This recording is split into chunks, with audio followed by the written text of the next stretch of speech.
সৎ মানুষের একটা বড় গুণ হলো মানুষটির মধ্যে সততা আছে, সত্যের প্রতি তার দৃঢ়তা আছে। মানুষটি রিয়েলিটিকে বেস করে জীবন কাটায়।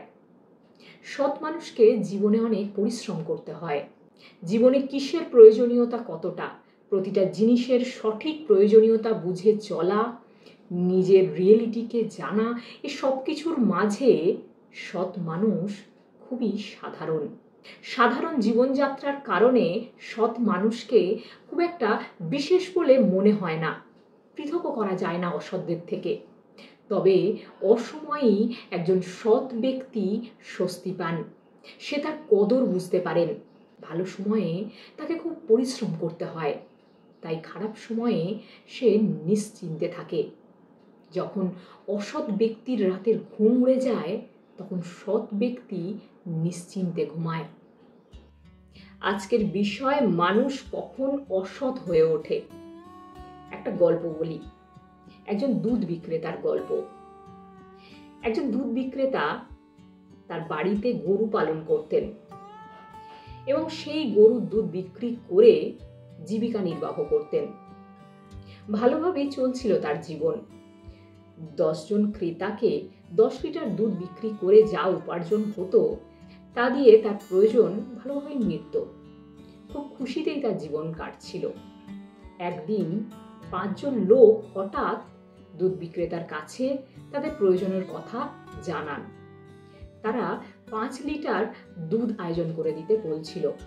তারা দুধ বিক্রেতাকে বলে, 2 দিন সময় দিচ্ছি, কিন্তু 5 লিটার দুধের আয়োজন করে দাও, আমাদের খুব প্রয়োজন। দুধ বিক্রেতা কিছু না ভেবেই সুযোগটা নিয়ে নেন, কিন্তু তার কাছে 10 লিটারের বেশি দুধ ছিল না। তাহলে উপায় দুটো। হয় বাইরে থেকে অতিরিক্ত দুধের আয়োজন করতে হবে, না হয় অর্ডারটা ক্যান্সেল করে দিতে হবে। কিন্তু দুধ বিক্রেতা অর্থ ব্যয় করে অতিরিক্ত দুধের আয়োজন করতে পক্ষপাতী ছিলেন না, কারণ উনি ইনভেস্ট করতে চাইছিলেন না। আর অর্ডারটাও ক্যান্সেল করবেন না, কারণ সুযোগ পাওয়াতে তার আকাঙ্ক্ষা বেড়েছে। এবার দুধ বিক্রেতা কি করবেন? আয়োজন করতে হবে 15 লিটার দুধের, অথচ তার কাছে আছে 10 লিটার দুধ।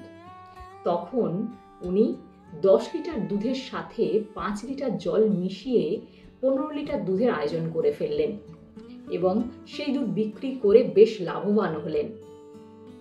এমনভাবে তার জীবনটা বেশ ভালোই চলছিল।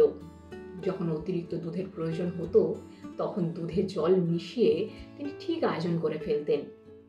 কিন্তু একদিন তিনি ধরা পড়ে গেলেন এক ক্রেতার কাছে এবং অপমানিত হলেন।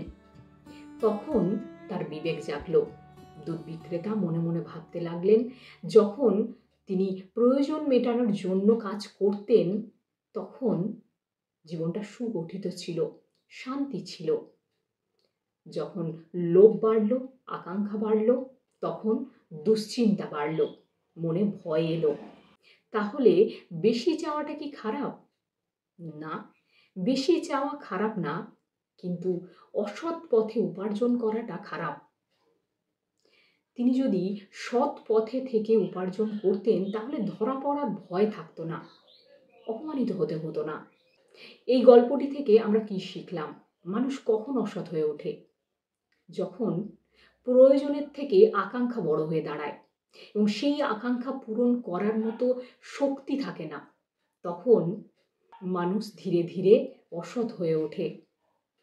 আরও একটা কারণ হলো উদ্দেশ্য। কি উদ্দেশ্য নিয়ে কাজ করছে একজন? কাজটা করার উদ্দেশ্য সম্বন্ধে স্বচ্ছ ধারণা থাকলে বা ভালো উদ্দেশ্য নিয়ে কাজ করলে মানুষটি সৎ থাকবে। সৎ মানুষকে বাইরে থেকে দেখলে মনে হবে মানুষটি খুবই পরিশ্রমী, জীবন আড়ম্বরপূর্ণ নয়, খুবই সাধারণ জীবন, কোনো গ্ল্যামার নেই, কিন্তু ভিতর থেকে মানুষটি শান্তিপূর্ণ।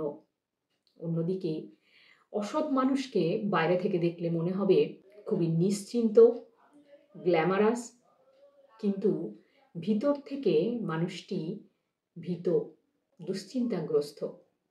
এই বিষয়ে তোমার কি মতামত কমেন্ট করে জানিও। সকলে খুব ভালো থেকো। প্রণাম।